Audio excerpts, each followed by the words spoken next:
देखो अब एक दूसरी लीला के बारे में सोच ही रहे हैं। उनके जितने भी भगवान के सखा हैं उन्हें भी अब विश्वास हो गया है कि ये दोनों मेरे जो सखा हैं कृष्ण और बलराम, इनके कारण अब हम लोगों पर कोई विपत्ति नहीं आने वाली है। तो वे सखा लोग भी अब एक प्रस्ताव रख रहे हैं। आज वैसी ही कथा को हम लोग शुरू करेंगे। प्रतिदिन गोचारण के बाद श्री कृष्णचंद्र ब्रज में आते थे, होते थे सायंकाल के समय, किंतु आज वे आ रहे हैं उस समय जबकि किरणमाली पूर्व क्षितिज की ओट से झांकने लगे हैं। कालिए दमन का वह दिन, दावानल समन की वह निशा, व्यतीत हो जाने पर ब्रजस्वर ने अपने आवास की ओर प्रस्थान किया तथा गोप गोपियों से परिवृत्त होकर नील सुंदर गोष्ठ में पधारे।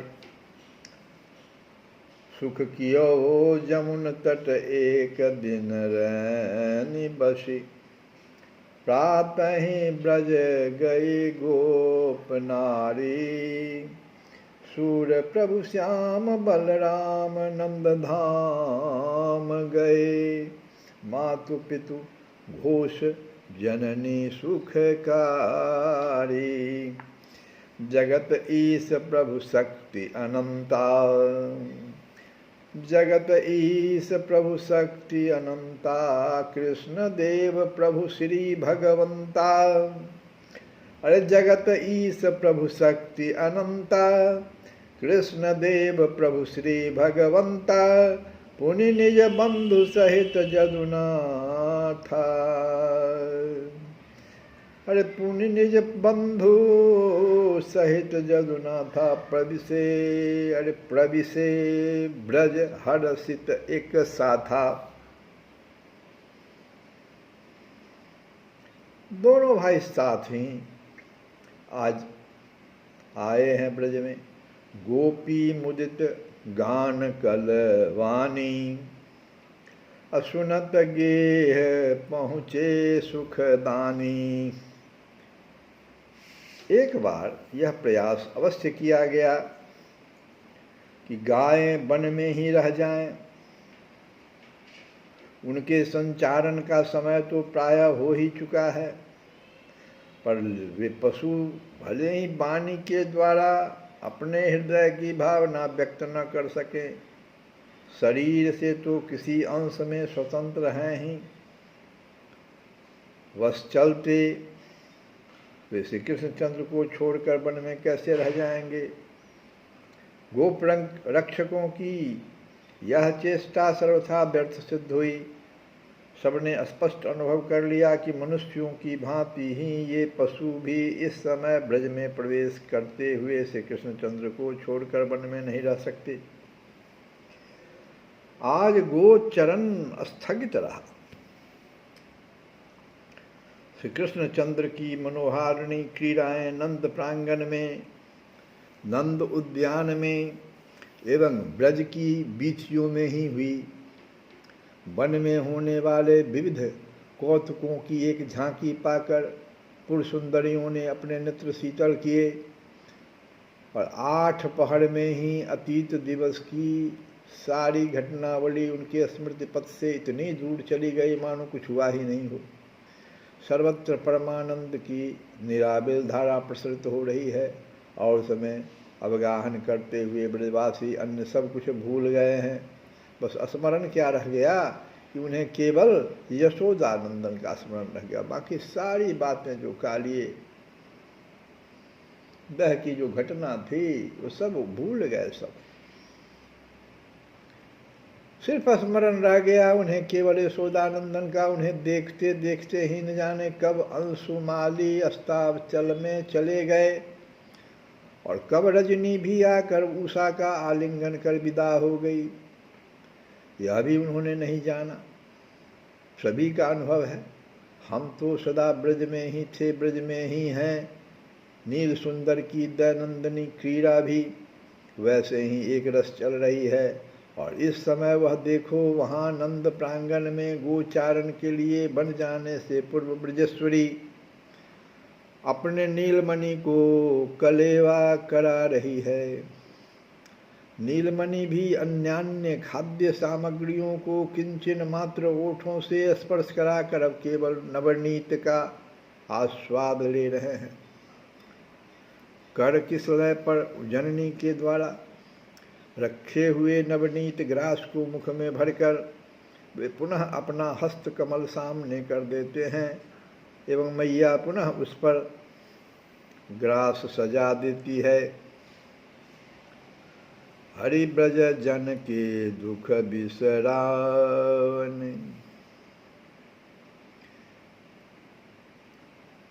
कहाँ कंस कब कमल मंगाए, कहाँ दवा नल दावन। हरि ब्रज जन के दुख बिसरावन, जल कब गिरे उरग कब नाथ्यो, नहीं जानत ब्रज लोग।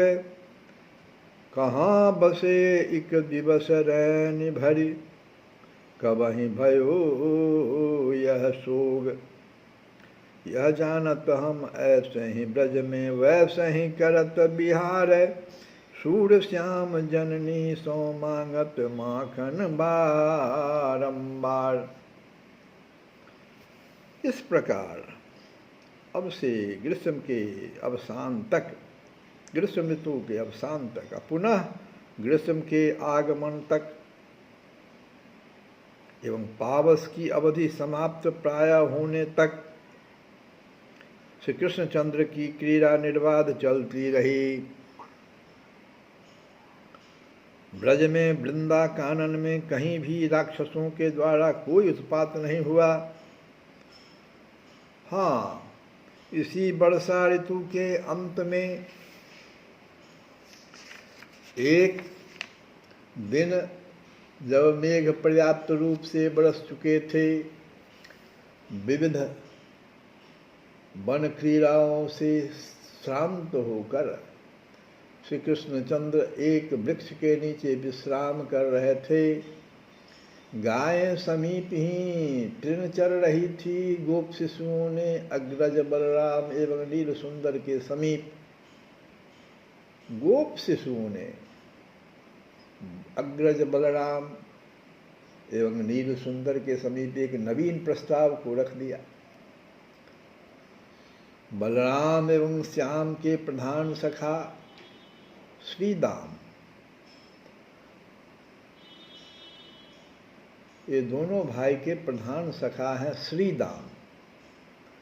तो श्रीदाम गोप ने तथा सुबल एवं अस्तोक कृष्ण,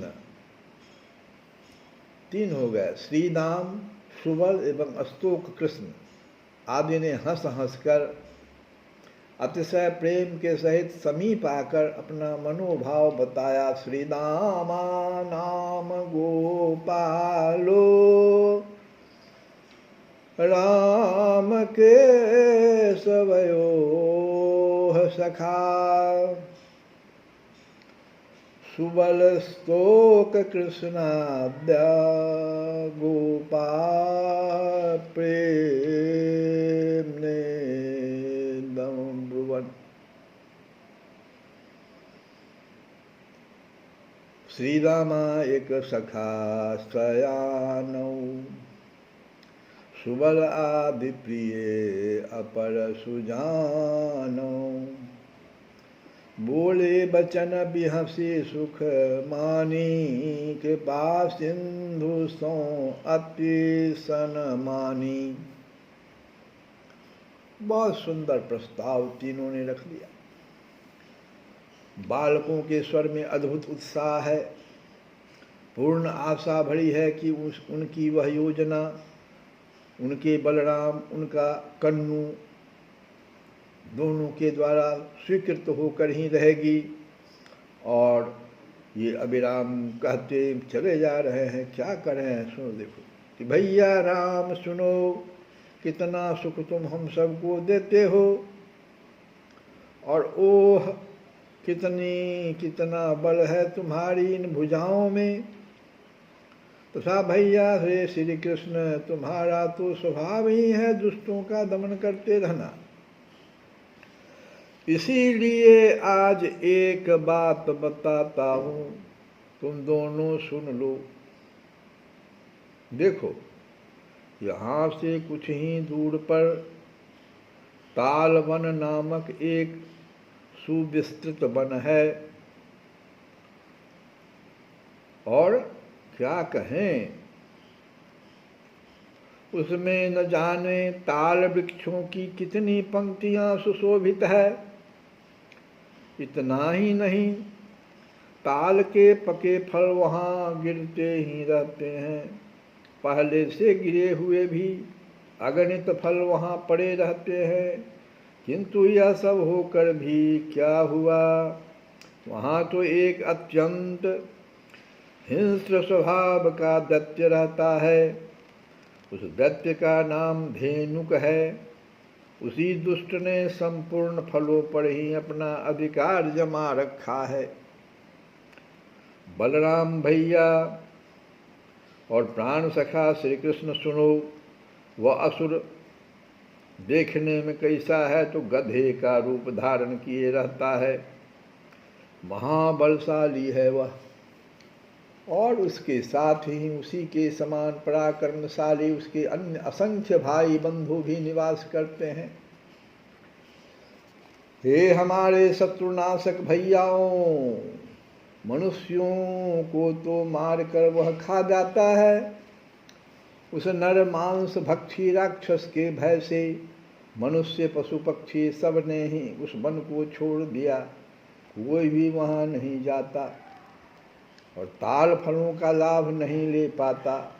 जबकि ऐसे सुस्वादु एवं सदगंध युक्त फल आज तक किसी ने खाए ही नहीं। बस स्वयं अभी प्रत्यक्ष अनुभव करो। उन फलों की मनोहर सुगंध सर्वत्र फैल रही है। हम सभी को यहीं से उसकी स्पष्ट गंध मिल जो रही है। भैया रे श्री कृष्ण, इस गंध से तो हम सबों का मन ही दुग्ध हो गया। हमें तुम ताल फल अवश्य खिला दो। और दाऊ दादा, हमारी प्रबल इच्छा है इन फलों को पा लेने की, भोजन करने की। बस अब देर नहीं करो।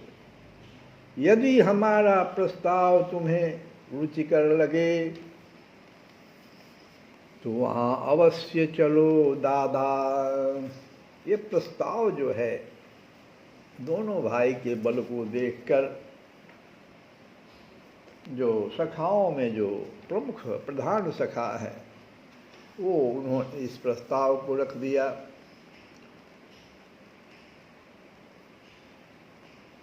हम लोग विनय पत्रिका से एक भजन को गाएं। जानकी जीवन की बल जय हो, जानकी जीवन की बल जय हो। चित कहे राम सिए पद परिहरी।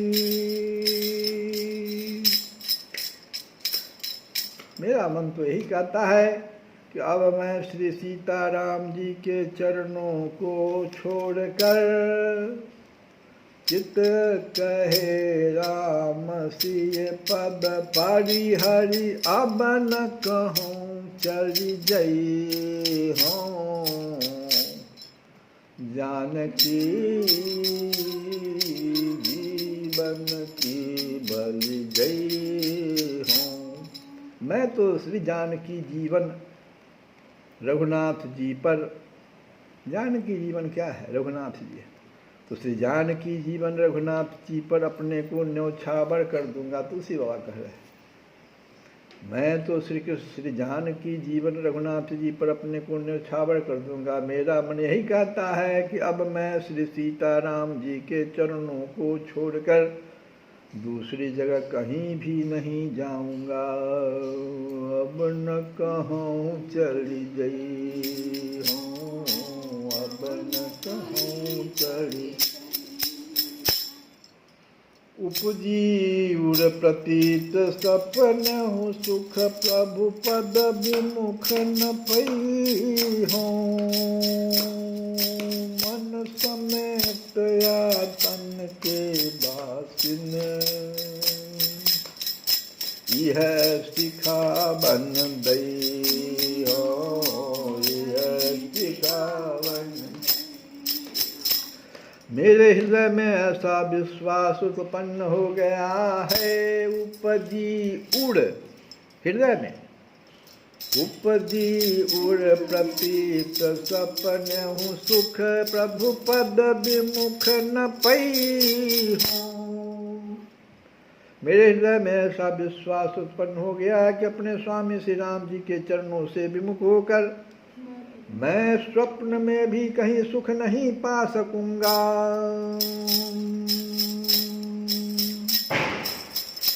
ओ मन समेत या तन के वासिने,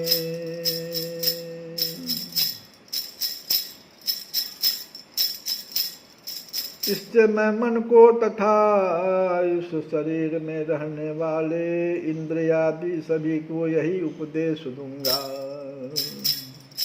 यह सिखावन दई हूँ, यह सिखावन दई हूँ। अरे जानकी वन केवल गई हूँ।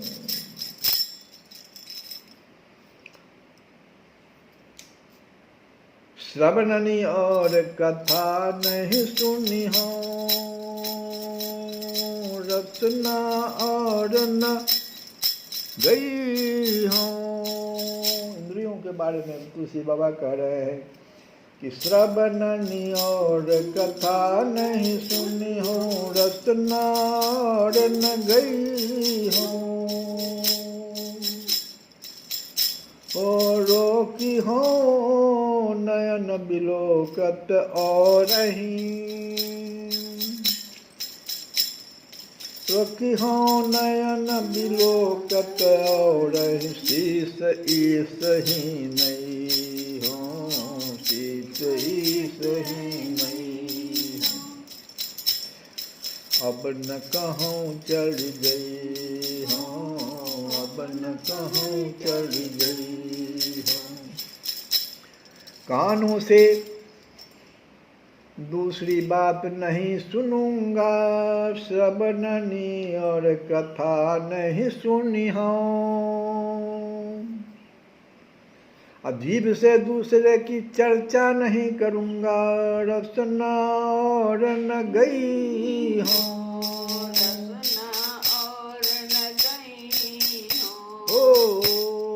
नेत्रों को दूसरी ओर ताकने से रोक लूंगा,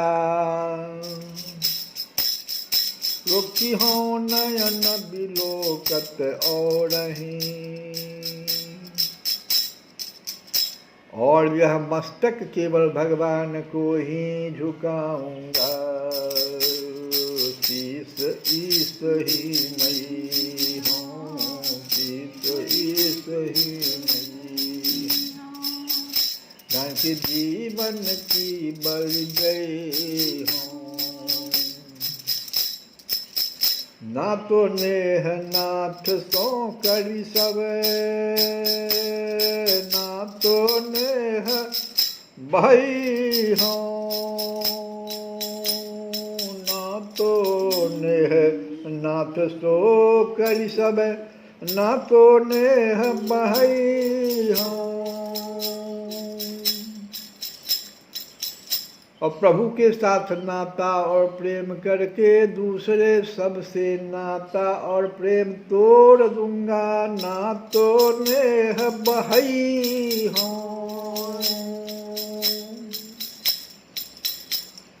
यह क्षर भारत पाहि तुलसी जग, जाको दास कहे हो, जाको दास कहे हो, जाको दास कहे हो।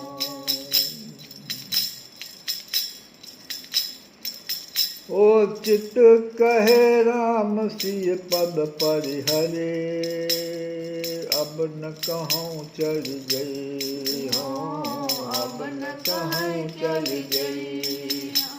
अब प्रभु के साथ नाता और प्रेम करके दूसरे सबसे नाता और प्रेम तोड़ दूंगा। इस संसार में मैं तुलसीदास, शपथ ले रहे, मैं तुलसीदास जिसका दास कहूँगा, फिर अपने सारे कर्मों का बोझ भी उसी स्वामी पर रहेगा। श्री राम जय राम जय जय राम, श्री राम जय राम जय जय राम, श्री राम जय राम जय जय राम, श्री राम जय राम जय जय राम। श्री कृष्ण गोविंद रे मुरारे नाथ नाथ।